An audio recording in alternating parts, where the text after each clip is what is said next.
হয় বিআরবিকে ঘেরাও করব অথবা যমুনা ঘেরাও করবে। আমরা মানবেতর জীবনযাপন করছি। 7 দফা দাবি বাস্তবায়ন না হওয়া পর্যন্ত আমরা মাঠ ছাড়ছি না। আমরা এভাবে অনেকবার আন্দোলন করেছি। আমাদের এই কর্মসূচি আজকে 10ম দিনের মতন কর্মসূচি পালন করতেছি। এখন পর্যন্ত সরকার মহল থেকে আমাদের সঙ্গে কোনো কথাবার্তা বলা হয় নাই।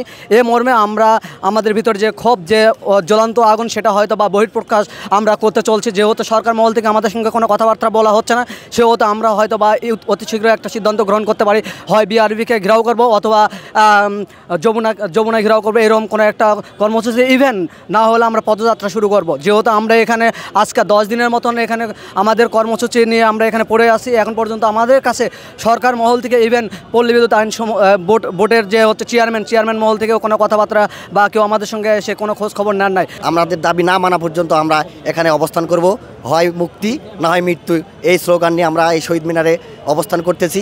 হাজারো প্রতিকূল অবস্থার মধ্যেও আমরা এখানে আছি। আমরা মানবেতর জীবনযাপন করছি, কিন্তু সরকার মহল থেকে বলেন আর বিআরবি থেকে বলেন কেউ আমাদেরকে খোঁজ খবর নিচ্ছে না। আমরা তাদের উদাসীন ভাব লক্ষ্য করছি। তারা যদি এইরকম উদাসীনতা দেখাতে থাকে তাহলে দেশের 14 কোটি বিদ্যুৎ গ্রাহক হয়তো ভোগান্তির দিকেও যেতে পারে। আমরা সেরকম কোনো কিছু না করে এখন পর্যন্ত বিদ্যুৎ সেবা সচল রেখে যে কর্মসূচি দিয়েছি, তারা সেটাকে হয়তো আমাদের দুর্বলতা ভাবছে, কিন্তু আমরা আমাদের দুর্বলতা আর বেশি দিন হয়তো করে রাখবো না।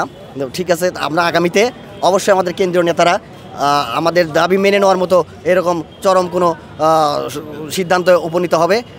আমি চাই আর রাষ্ট্রপক্ষ বা বিআরবি এই কঠিন সিদ্ধান্ত নেওয়ার আগেই আমাদের বিষয়ে নেতিবাচক ভাবুক।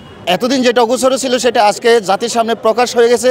আজকে আমরা এই জাতীয় শহীদ মিনার চত্বরে 10 দিন শান্তিপূর্ণভাবে কর্মসূচি চালিয়ে যাচ্ছি, কিন্তু ইতিপূর্বে আজ অবধি ওনারা কেউ আমাদের এই কর্মসূচির সাথে কোনো ধরনের যোগাযোগ রাখেনি।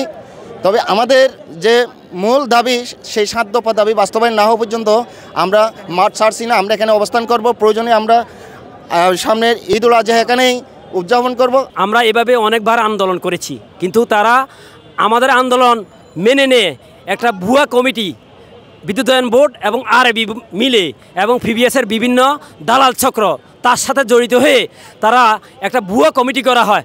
বারবার ভুয়া কমিটি এসে আমাদের সামনে হাত নাচিয়ে বলে যে হ্যাঁ আপনাদের দাবি মেনে নেওয়া হয়েছে, আপনারা এখন উঠে যান, আমরা সামনে ভবিষ্যতে আপনাদের এটা আমরা একটা বিবেচনা করব।